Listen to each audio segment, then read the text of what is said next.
Formations like these require long hours of intensive drilling and careful judgment. When the troop goes around the corner, the riders on the outside of the turn have to adjust their speed to keep even with the riders on the inside. The man on the outside has to ride a lot farther and a lot faster in order to keep up with the parade. The outside wheels must spin faster than the wheels on the inside because they have a greater distance to travel in the same length of time. When a wagon turns a corner, the wheels can travel at different speeds because each one can turn freely on the axles. And in the early automobiles, the rear wheels turned separately and only one wheel was connected to the engine. But when only one wheel was driven by the engine, it had to do all the work, and it couldn't get a good enough grip on the road to do its job properly.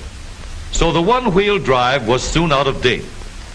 But if two wheels are locked on an axle so that they are not free to turn separately, one or the other has to slide.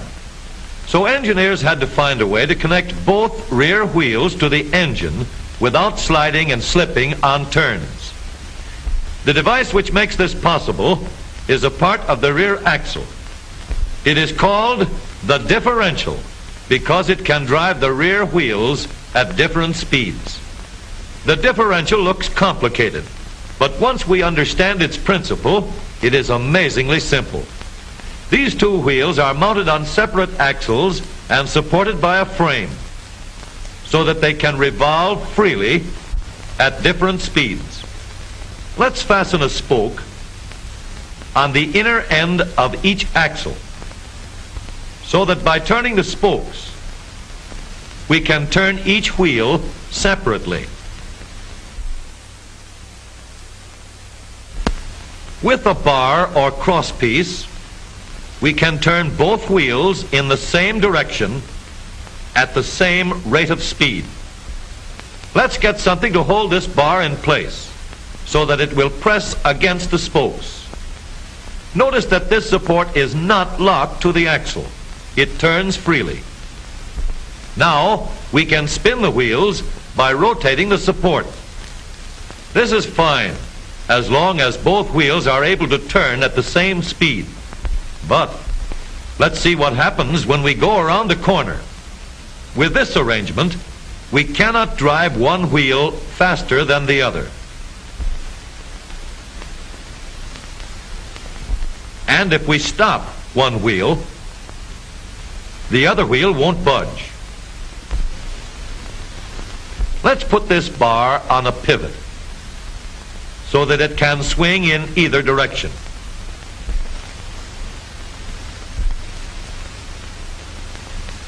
Now, the bar can still turn both wheels at the same speed. And because it pivots, it lets one wheel turn even when the other is stopped. But if turned too far, the bar will swing around until it won't drive the spokes that turn either wheel. We need another crossbar and more spokes to carry on the job. When we stop one wheel, the crossbars will continue to push the spokes of the free wheel around. As long as both wheels are free to turn, the bars do not swing on their pivot and the wheels move at the same speed. Now we have the working principles of a differential. To adapt the model for use in an automobile, we will have to make a few changes. In order to reduce the jerky action caused by wide spaces between the spokes, we will put in more spokes. Further filling in the spaces between the spokes gives steadier, more continuous action, and changing the shape gives firm, constant contact. Now we can make the gears thicker and stronger, and we have differential gears. The edges are cut so that they will fit together more smoothly and silently.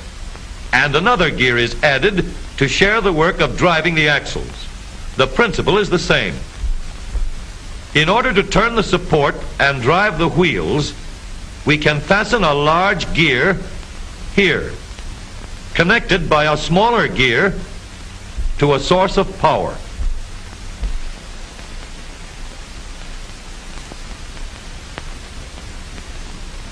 Notice that the power is connected to the differential at the center line. We can make our model more compact by moving the gears closer together.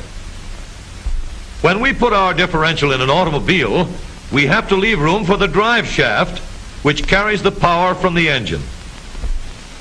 We may build the floor of the car above the drive shaft. But if we do, we won't have much room inside unless we make the top of the car high too. Of course, we could lower the floor and ceiling, but the drive shaft would be higher than the floor. This would have disadvantages. A shaft in the middle of the floor of an automobile would be inconvenient for passengers and would be awkward for carrying luggage.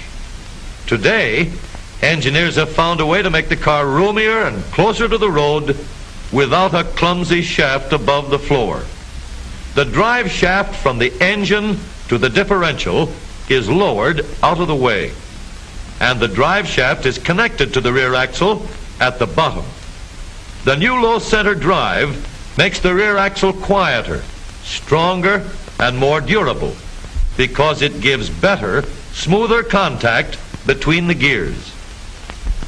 The automobile of today with the low center drive is stronger and more rugged. Every part of the rear axle has been built to withstand strains far greater than it will ever meet on the straightaway or around the corner.